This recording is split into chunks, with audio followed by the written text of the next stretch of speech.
Okay. Hi, Shelf Life 33. I think I'm prepared enough for the Ask Me Anything. And yeah, we're just going to see where this takes us. So this should be fun. I put out to the internet a hey, if you want to ask me some questions, let's do this.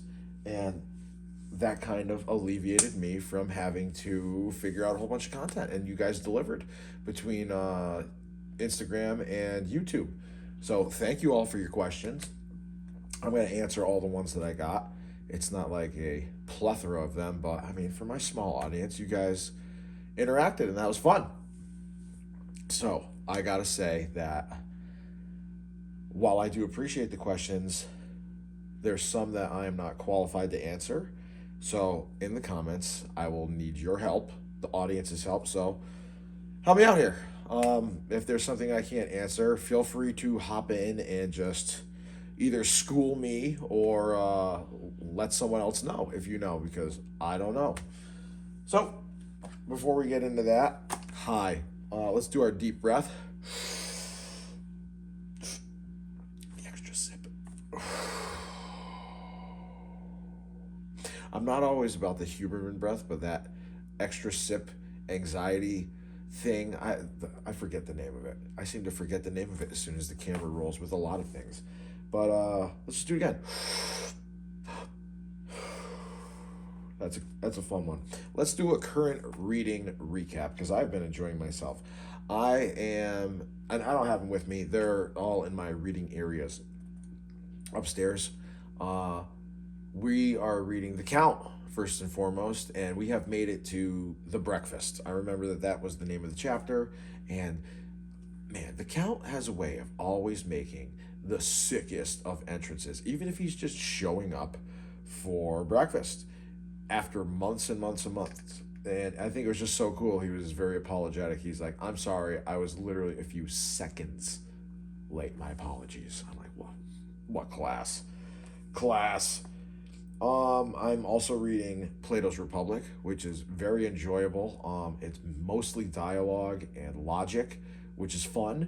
And I'm not used to that. It makes me think, but it's I don't want to say easy, but like I can keep track of what's going on. I'm following the logic. I'm having fun annotating things that I like, and it's like I'm probably going to reread this at some point. And using supplemental material like YouTube and all the AIs to, hey, what is this? What's this all about? Give me a rundown of book one. That's been great. And I've been reading the other one of the other Greek classics, but part of the Western canon that I told you I was going to be focusing on right from the start, Homer's The Iliad. And that I am not annotating. That is literally just fun.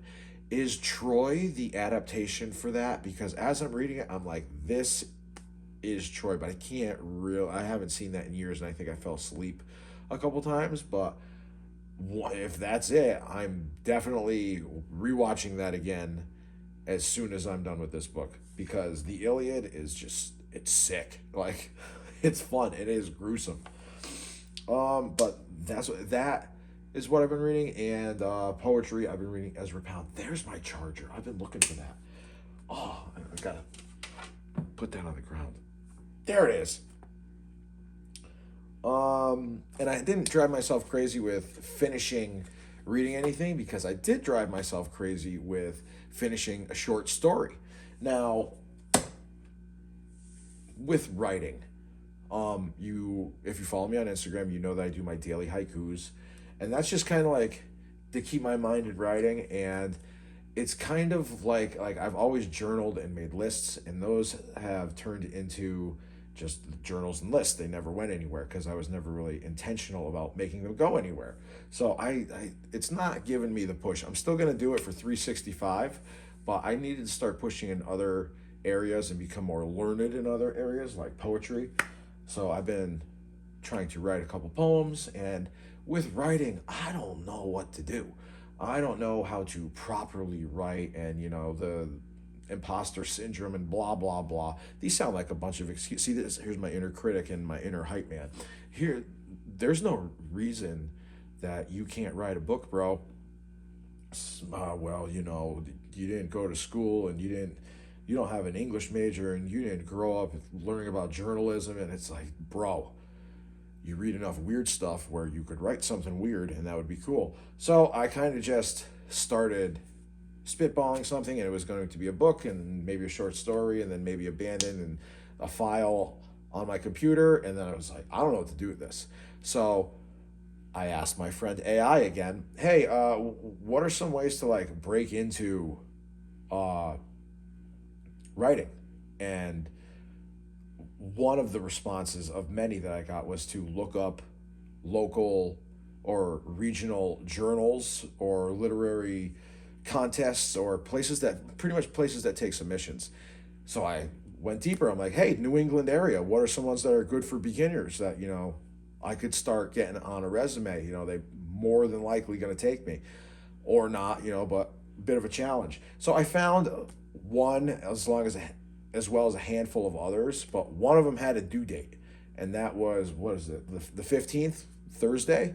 So it was like get all your words and your nonsense and get it all together. So I kind of treated it like a school project, like your due date is this time, and I did it. So I submitted a short story, um, just under 5,000 words, and three poems. So we'll see what happens. But that let me move forward. I learned a ton about the process of writing, the ton about the process of putting things together, and we'll get into it because we have a relative question. So we're gonna just hop into the questions on Instagram. C Lewis 007. How do you know when to stop editing writing drafts? Perfect segue. Perfect segue. I don't. I have no idea. Here's how I do it. Um, Now that I have learned through the process of writing a short story, I don't like typing out my thoughts. I like writing them out by hand. That's the best way for me to barf the information out. I grew up like I did cursive in third grade. I always wrote things out. I We didn't have like computers in the classroom until computer class in like seventh grade, and like all throughout college and everything, spiral notebooks. So I'm good with writing, and I like to draw and doodle. I can't do that on the computer. So in the future, first draft is going to be all longhand, and then I could take the leaves and move them all around, because copy and pasting and doing all that was such a pain. Um, so I will type then all the things that I like. I'll go from doing the beginning to the end to the middle to this part to that part, and I'll give myself a little tiny goal like 500 words or 250 words today if it's a tight day. But like, do something, and then I print it, and then I highlight things. I edit it by hand, long form, and then if it's a complete mess, like this one that I did, I typed the whole thing out again, and I could see it kind of chronological to kind of make a story. And I'm like, wow, you say the word now a lot. Like you'll see stuff as you repeat it. And once it's printed, I guess that second draft. So the first draft is just make a mess. Second draft is like kind of fixed, kind of, we got something in a box here. And then after that, I'll go through and I'm starting to look for commas. I'm starting to look for what tense everything is in. And I don't know if this is right or not. I know I need to get that book, The Elements of Style, and read it. I tried to listen to it because most of my nonfiction stuff and learning stuff I like to listen to, but that was literally just syntax. And I'm like, this is not working. I need to buy this book. But I'm figuring it out. And I think in figuring it out, you'll figure out your own style. But when do you know when to stop editing? You don't. You have to go with the. I know I'm a perfectionist, so I have to know that great is the enemy of good, and give yourself permission to suck. And like, you'll get stuck trying to constantly like, oh, it's not ready, it's not ready, it's not ready. Like now that I submitted something and I forced myself to like, send it out into the world, I can now start other projects that are looming in my head, because I don't want like a dusty collection of ideas. I want them pushed out. Let's go. Let's like all the writers I've listened to on the internet, instead of writing, you need to entertain the muse. Like that seems to be a recurring theme in creatives, but specifically writers. Why is that? I don't know. But it works, so I'm just going to follow. I'm going to follow.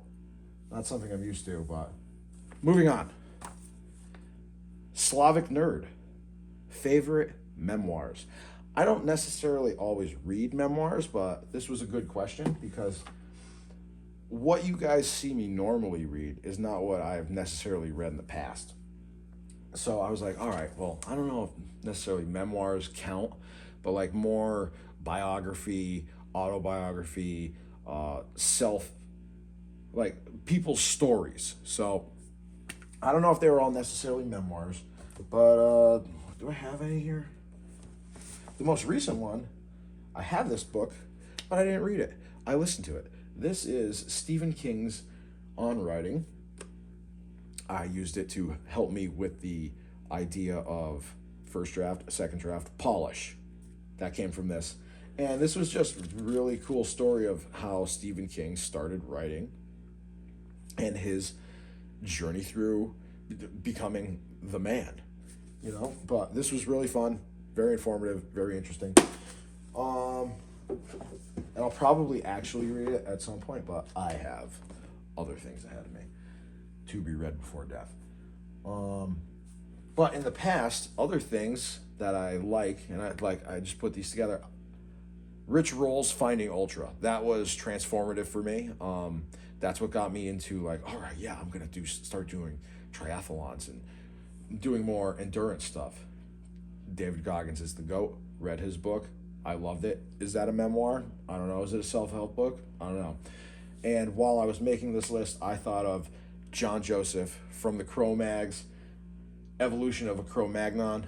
That book was absolutely sick. Punk rock, abuse, New York City in the 80s, meditation, Iron Man, like John Joseph, Evolution of a Cro-Magnon, exceptional. Thank you for your question, Slavic nerd. There's another one. Black Elk Speaks. Gotta read Black Elk Speaks.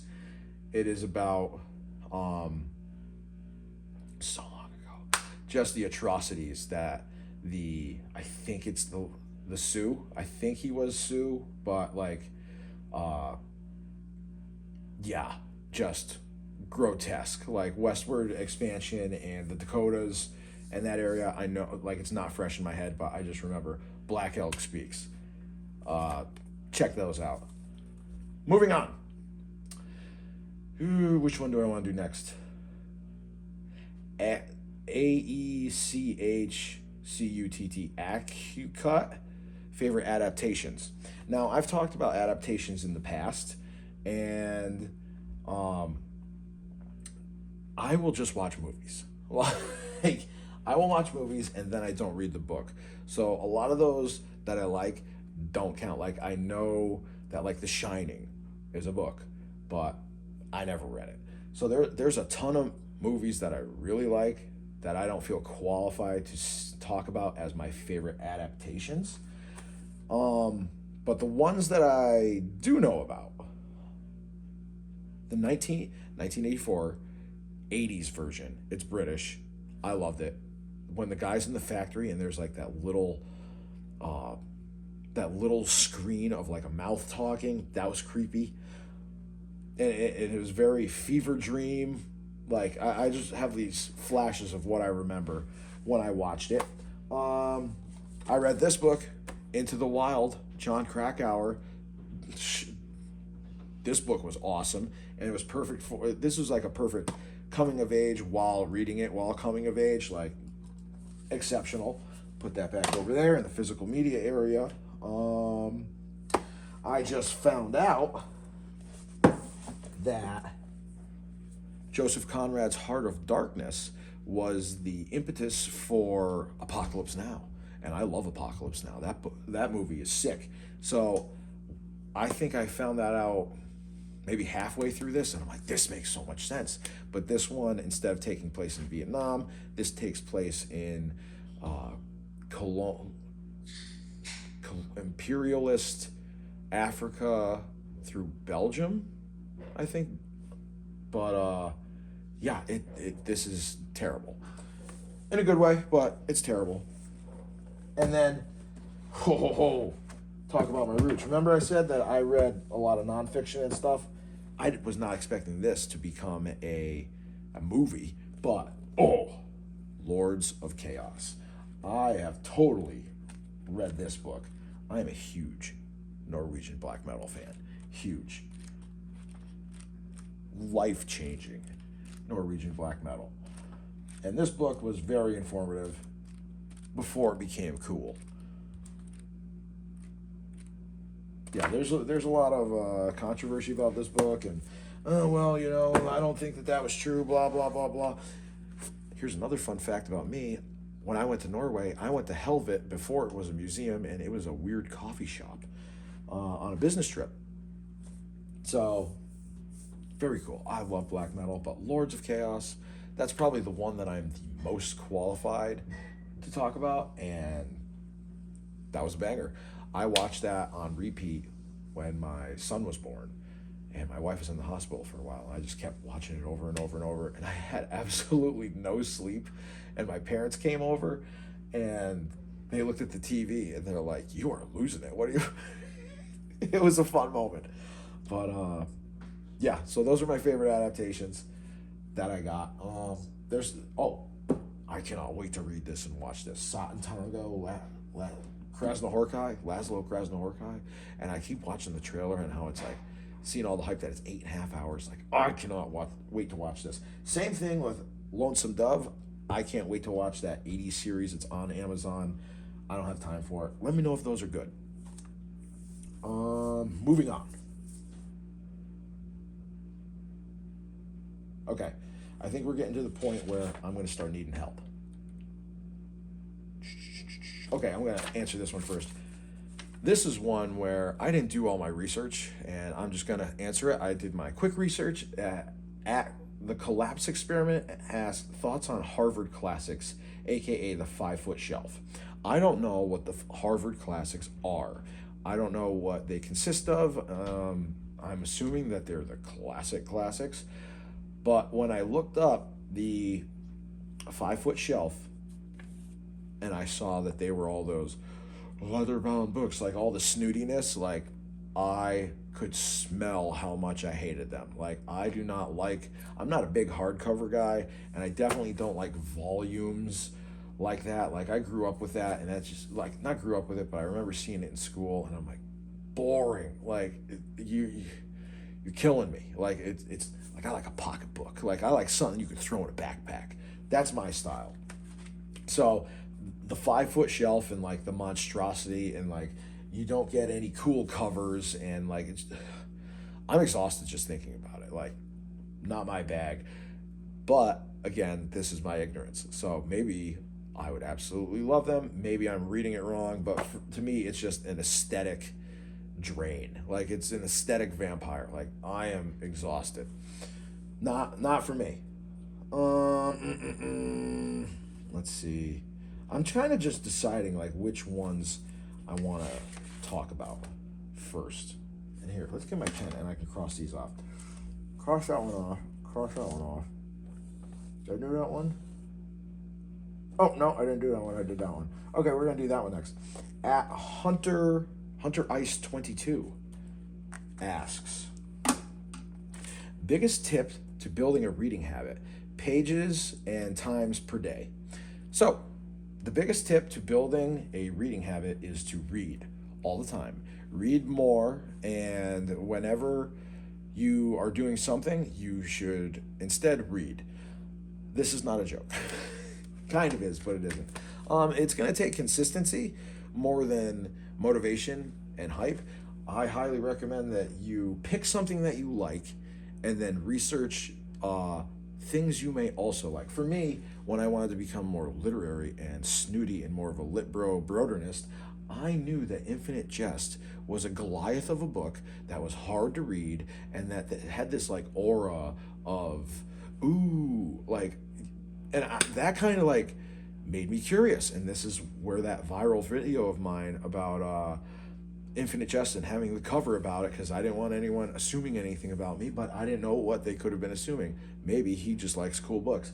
And then that sent me to what the hell's Gravity's Rainbow, into the tunnel, and that, like, then you start reading about these things or looking them up on YouTube, like you are now, and you see my shelf and you see other people with this on their shelf and you see their shelves and you get recommendations. So then you get pumped about building your own library. Another thing, you gotta adapt to your environment. You should make, and it's not like, oh, put your phone away, because look what I'm doing. I highly recommend that you should make content about books. That way you hold yourself consistent to it. If I didn't have this page, I wouldn't necessarily not read, but it wouldn't be as like, well, I need to give the people what they want. So make content, be consistent. Even if you read a page a day, even if you read 5 minutes a day, do it. And also, don't be too hard on yourself if you have like a down day where you only like, all right, well, I'm only reading all page. It counts.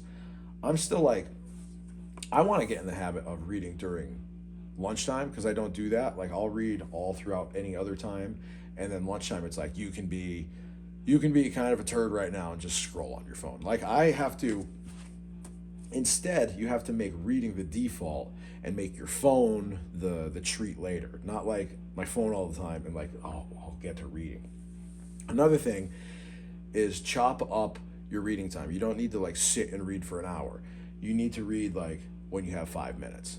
You need to read like one page, and then that will add up throughout your day. You need to have like little triggers. One of the ones that I've recently discovered is when I'm cooking dinner and I'm waiting for like pasta water to boil, I just hang out in my kitchen and I'll read like 3 or 4 or 5 pages. Or like waiting for something to be microwaved, like, okay. Or I'll just like bring your book with you. That's another good one. And having the perfect environment, for me, like total silence is preferable. But like, I'm a dad, I have a family, I want to be with them. I don't want to just be like sitting in my chair in a different room. That's weird, and that's not good parenting as far as I'm concerned. You're not present. Get some earplugs. I will also put in my earbuds, and I'll put on weird ambient music. I'm also making a Spotify playlist of reading music. Hopefully it'll be out soon. But it's pretty much all Sun and Stephen O'Malley stuff right now. That stupid thing just finally turned off. Thank God. Yeah, I can go on and on and on. But if anybody else has better reading tips, comments, please like and subscribe. There, I got that in. I need a drink of water from my knockoff Stanley.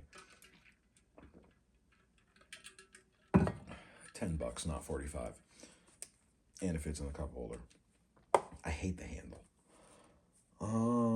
Okay, so we answered that one. Okay. GT23 Graphics from Instagram asks, and this is kind of a long one, so I wrote this one out. Most readers of serious lit had exposure to it academically. You seem like somewhat of an autodidactic. Your reading list is eclectic, and when it is trendy, comes from different times, which makes you more interesting. You are better than a snooty liberal arts college lit class. What is your background? How did you come to this? Thank you so much. I am an autodidactic, and I had to look that word up, and that means you teach yourself.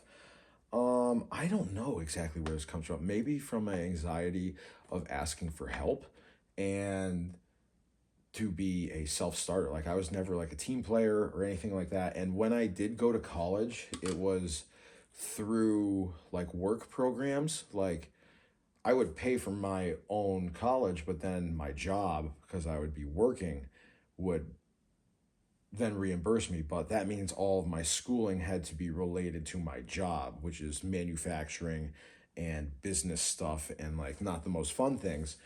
But I would always have like cool English classes or cool lit classes or cool art classes, and I was like, this is what I wanted. But that's not allowed. You can't do that. You can't do that. That's impractical. So I would take information from there and then just off I go on it, which is where I found like right off the top of my head, like Man's Search for Meaning with Viktor Frankl. I had to read that in English class. A whole lot of art history stuff. Western Civ I had to take, and that kind of like blew my mind a whole lot. I don't know. I don't know. And yeah, a lot of self starting. And from going to college, Henry Rollins, he like the whole smart book, like punk mixed with reading and thinking. Like though, whenever those things cross paths, my interest goes right to it. Um, Anything that's like bleak, like I got into like Edgar Allan Poe, and then like I said, you just get into that, and then off you go. H.P. Lovecraft, like oh cool, goth stuff. The Rum Diaries, Hunter S. Thompson. Who's this guy? So movies, and you just find yourself going deeper and deeper and deeper, and you have to be responsible for your own education. You can't like just let, what is the word I'm looking for? You can't like parse it out. You can't like have somebody else be in charge of your own learning and intelligence. And that's kind of why now I'm getting into the philosophy thing, because I heard that it's like, all right, well, if you're thinking, then why not read the great thinkers so you're not like just spinning your wheels in the mud? So, I mean, you only got one life, so why not go for the hard stuff? It was the same thing I did for like Ironman training. Like, I got a book on it. Like, I don't know what I'm doing. I'm not gonna hire a coach. I didn't go to college because I had a whole bunch of money. I didn't sign up for an Ironman because I had a whole bunch of money. It's like I have enough to pay for the ticket that I saved up for. I have enough to I can work if you want to send me to college. I'll do the work and that's it. You have to like not be afraid to do the work. Like it's going to be worth it. So that's kind of my history and that's how this happened. That's how this happened. That's how this happened. Um like I said, I'm just spitballing, but it's a constant you need to follow your curiosity before I trip over my words some more. It's following your own curiosity and not be afraid to slam out some pages and make sacrifices. Like, oh, I'm not gonna watch this on Netflix. Good. It's probably better. So it's a little bit of self parenting as well. But thank you for the compliment. I really appreciate that. Um, Moving on. Here, it's YouTube. I can be slow. I don't need to hold your interest like TikTok all the time. Those two kind of go together. Thoughts on the Harvard classics. And I don't edit these, so I'm sorry if you got to deal with me for a minute. Okay. At Audrey59746, you seem really active. What kind of sports do you like? Funny you should ask. I don't know if you've watched this channel before. Right now, I'm doing a lot of running. I'm training for a marathon. I have a marathon next Sunday in Vermont, and then I have another one in October in Hartford. And I've done a number of triathlons, and it's mainly like solo sports. I did football 1 year in high school, and I'm like, that's enough with team sports. I think I did 1 year of like pee wee basketball, or maybe 2 years of like kids basketball, but I never liked team stuff. Like people always gave me anxiety. I never felt like I used to be the fat kid, so I never felt like I always had this feeling that like, all right, they're kind of laughing behind my back, and it's like maybe that wasn't the case, maybe it was, but I just didn't like that, and I'm like, I'm gonna go listen to black metal, right? But I'm into endurance sports. I'm also into like for a while, I got really into like competitive powerlifting, but like I never competed. It's a lot of like stuff like that. It's like, oh, okay, like I like doing the training.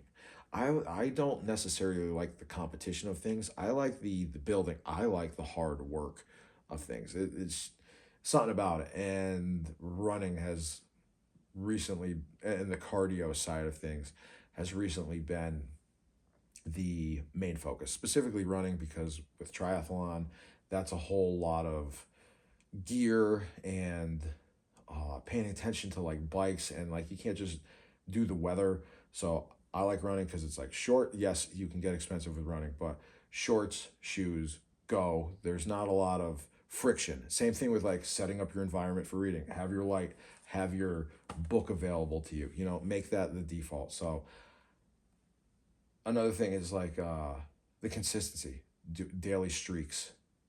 It's easy to do that with running, not necessarily with other sports. Other sports that I do like riding my bike. I like gravel riding. Um, Surfing. I like surfing, but I can't do that all the time. But when I can, I really enjoy it. I find it very meditative, and I like being out there in the ocean. And I'm from New England, so yes, we go in the cold water. February, best swell in New England. But I'm not good. I skateboarding. That's another one. I like skateboarding. I'm not good at any of these at all. I'm a slow runner. I'm a slow athlete. I'm not the strongest. When it comes to skateboarding, I like cruising and doing very, very old school tricks that don't require me blowing out my ankles. With surfing, little waves that go long and far. Cruising, like that's my jam. So I do that, and then I do other art stuff that are not sports, but you can consider them a sport, like being in the band. That's kind of a sport. I remember from John Joseph's memoir, he said that he trains and does all of his Ironman stuff so he's able to perform on stage. So he kind of sees that as a sport. I thought that was a fun idea. Great question. Thank you, Audrey59746. Cross that one off. And I kind of answered it right now, so we'll get into this next question. The collapsed experiment. I think this guy asked two questions. He asked the Harvard Classic question, and then he asked, what state do you live in? Connecticut. And then C Goodnight 28 asks, best bookstores in Connecticut. Here's where I need your help. I go to work, and then I order things online, and then I just drive on my corridor. I fantasize and I romanticize about visiting all the cool bookshops in the area and making a day of it. I don't. I just wind up going to work, or don't have time because I ran too much that day.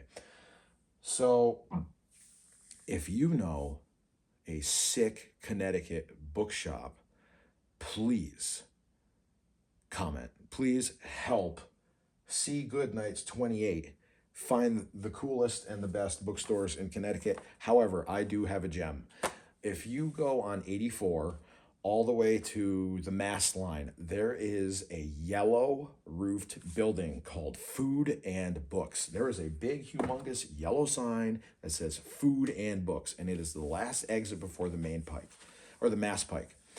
And that place rules. When you go in there, it's just all bookshelves, and it's like a diner.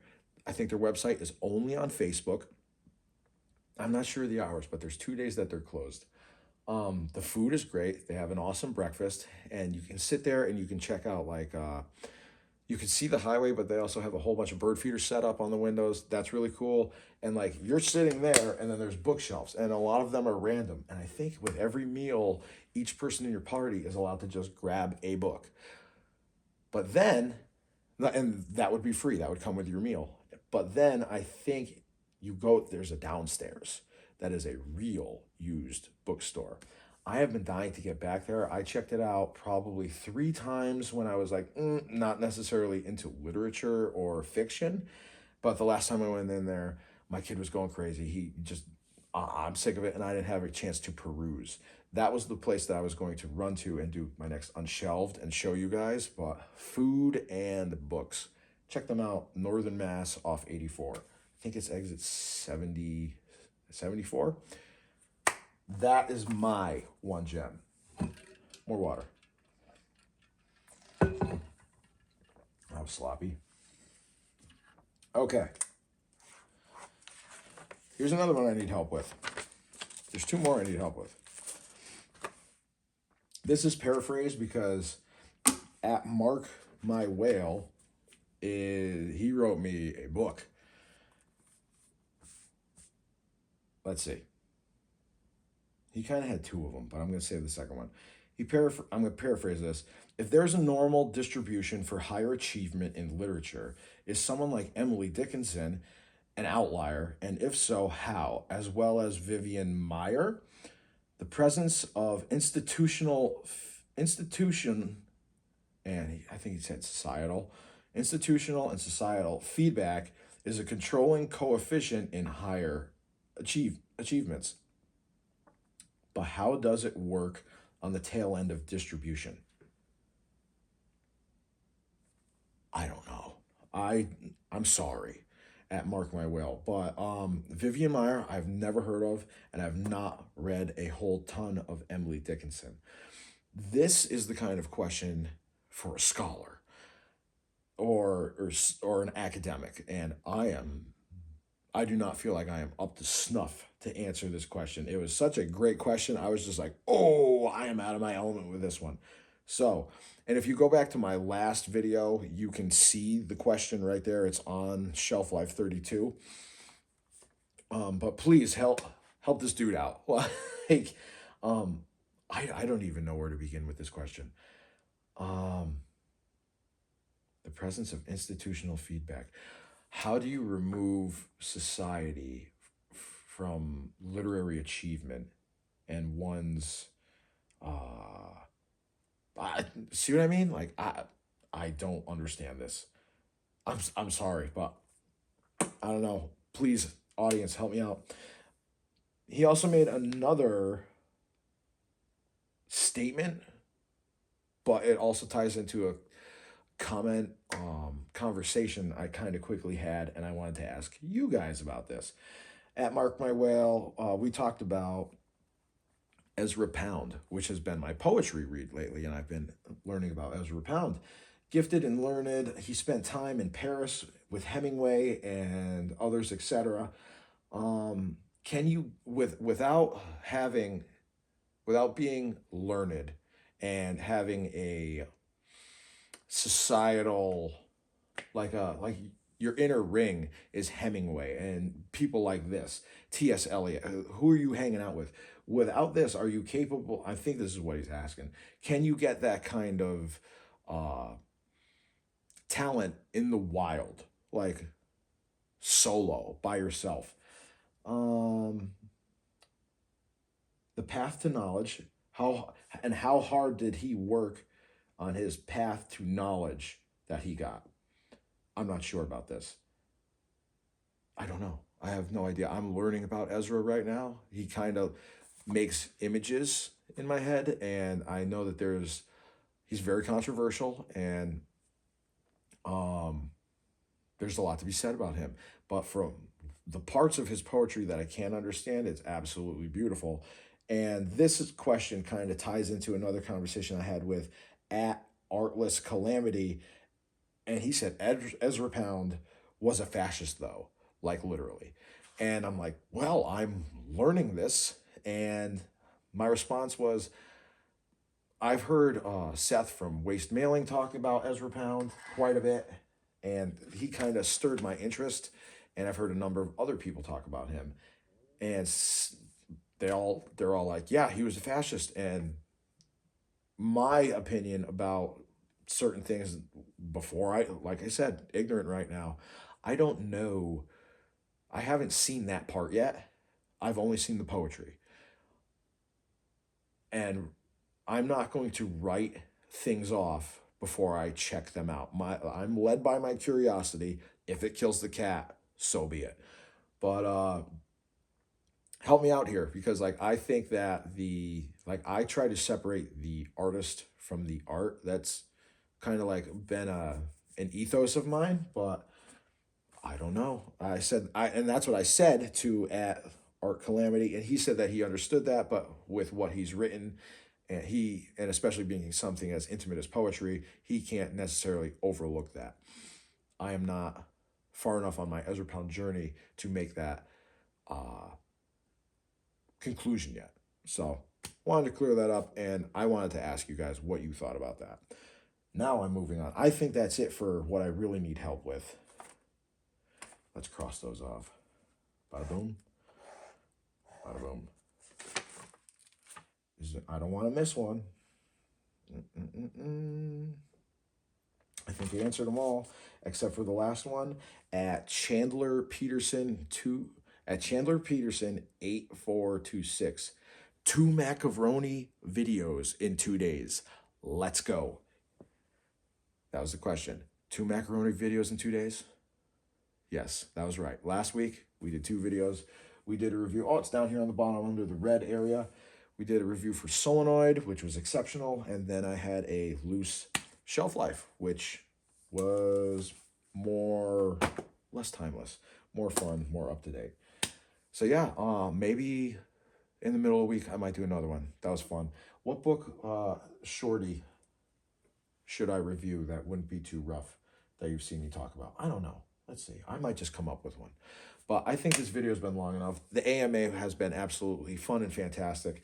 If I didn't get a chance to answer your question, or you didn't get a chance to ask me a question, drop it. I will answer it next time. No problem. And I'm probably going to go through, in case if you didn't actually watch this, and I'll just fill in on Instagram in the comments the actual answer. But thank you all for tuning in. If you've made it this far, bravo to you, and I'll see you next week. Love ya. Bye.